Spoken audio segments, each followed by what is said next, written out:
Assalamualaikum warahmatullahi wabarakatuh. Perkenalkan, nama saya Guntur Bangun Samudra dengan dua teman saya, yakni Madi Ihsan Nasir dan Imam Imarsyah. Kami di sini ingin mempresentasikan materi memori dari mata kuliah Arsitektur dan Organisasi Komputer. Langsung aja, yang pertama, pengertian memori. Memori biasa disebut juga dengan istilah computer storage, komputer memori. Memori merupakan piranti komputer yang digunakan sebagai media penyimpan data dan informasi saat menggunakan komputer. Memori merupakan bagian yang penting dalam komputer modern dan letaknya di dalam CPU atau Central Processing Unit. Memori adalah perangkat yang berfungsi mengolah data atau instruksi. Semakin besar memori yang disediakan, semakin banyak data maupun instruksi yang dapat mengolahnya. Yang kedua, sejarah memori. Drum memory, bentuk awal dari memori komputer yang sebenarnya menggunakan drum sebagai bagian bekerja dengan data dimuat ke drum. Drum adalah silinder logam dilapisi dengan bahan ferromagnetic merekam. Drum juga memiliki sederet membaca, menulis kepala yang menulis dan kemudian membaca data yang disimpan. Memori inti magnetik, ferrite core memory, merupakan bentuk awal dari memori komputer. Cincin keramik magnetik disebut core. Disimpan informasi menggunakan polaritas medan magnet. Memori semikonduktor adalah memori komputer pada sirkuit terpadu atau SIP, referred sebagai Random Access Memory atau RAM. Ini memungkinkan data yang akan diakses secara acak, tidak hanya di urutan itu direkam. Memori magnetic drum secara independen ditemukan oleh beberapa orang. A. Sebuah wang. Sebuah wang menemukan pulsa magnetis mengontrol perangkat asas yang memori inti magnetik berbasis. B. Kenneth Olsen. Kenneth Olsen menemukan komponen komputer penting paling dikenal untuk magnetic core memory, Pateno 3161861, dan menjadi salah seorang pendiri Digital Equipment Corporation. C. Jay Forrester. Jay Forrester adalah seorang pelopor dalam pengembangan komputer digital awal dan menciptakan random access penyimpanan magnetik kebetulan saat ini. Yang ketiga, fungsi memori. Salah satu fungsi memori yakni sebagai tempat penyimpanan data bersifat sementara atau yang disebut RAM dan permanen dan disebut juga hard disk. Memori bekerja dengan menyimpan dan menyuplai data-data penting yang dibutuhkan prosesor dengan cepat untuk diolah menjadi informasi. Karena itulah fungsi kapasitas merupakan hal terpenting pada memori. Tanpa memori, komputer hanya berfungsi sebagai piranti pemroses sinyal digital saja. Contohnya kalkulator atau media player dan lain-lain. 4. Memori dibagi menjadi dua, yaitu primary memory adalah memori komputer yang secara langsung dapat diakses oleh CPU tanpa menggunakan jalur input atau output komputer. Komponen ini digunakan untuk menyimpan data yang sedang aktif digunakan. Contohnya RAM, Random Access Memory, ROM, Read Only Memory, atau Cache Memory. Secara lebih rinci, fungsi dari memori utama adalah menyimpan data yang berasal dari piranti masukan sampai data dikirim ke ALU, Arithmetic and Logic Unit, untuk diproses. Menyimpan daya hasil pemrosesan ALU sebelum dikirimkan ke piranti keluaran. Menampung program atau instruksi yang berasal dari piranti masukan atau dari piranti pengingat sekunder. Sekunder memory merupakan memori tambahan yang berfungsi untuk menyimpan data atau program.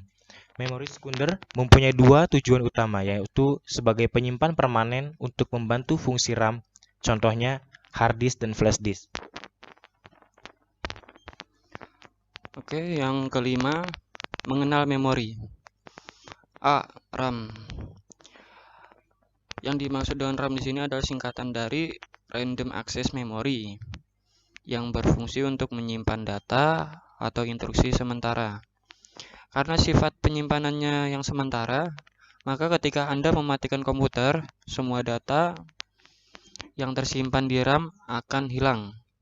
Sebab itu penting untuk menyimpan pekerjaan yang tengah Anda buat di penyimpanan permanen seperti hard disk sebelum komputer di restart atau dimatikan.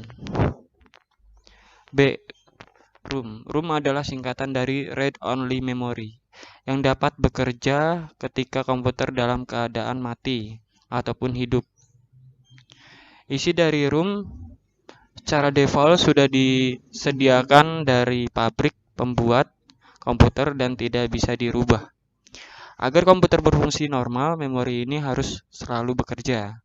ROM berbentuk sebuah sirkuit yang ditanamkan di dalam motherboard. Memori ini menyimpan beberapa program penting untuk menjalankan komputer. Cache memory. Cache memory merupakan memori yang berfungsi seperti RAM, bekerja lebih responsif. Pada umumnya, cache ditempatkan di dalam CPU yang digunakan untuk menyimpan instruksi sebelum diberikan ke memori utama.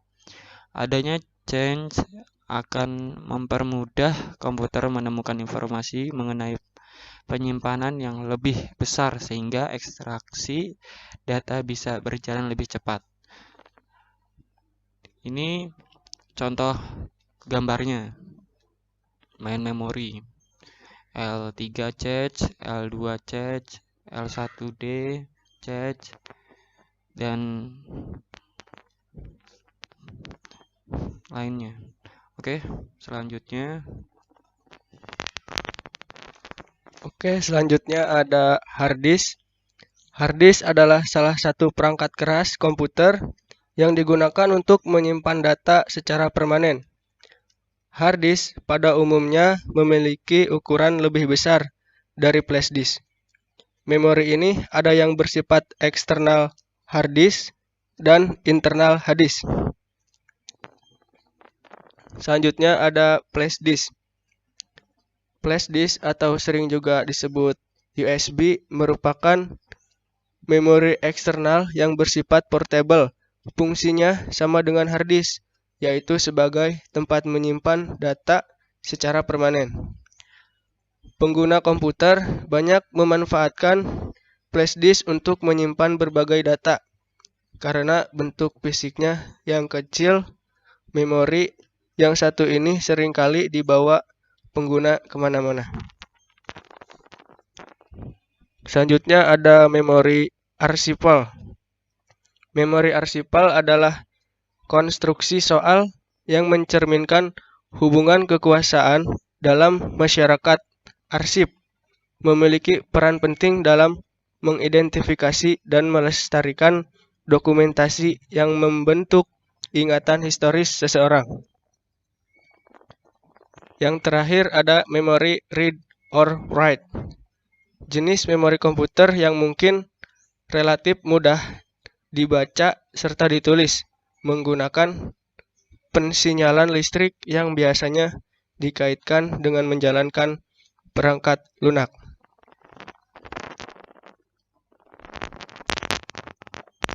Oke, sekian presentasi dari kelompok kami.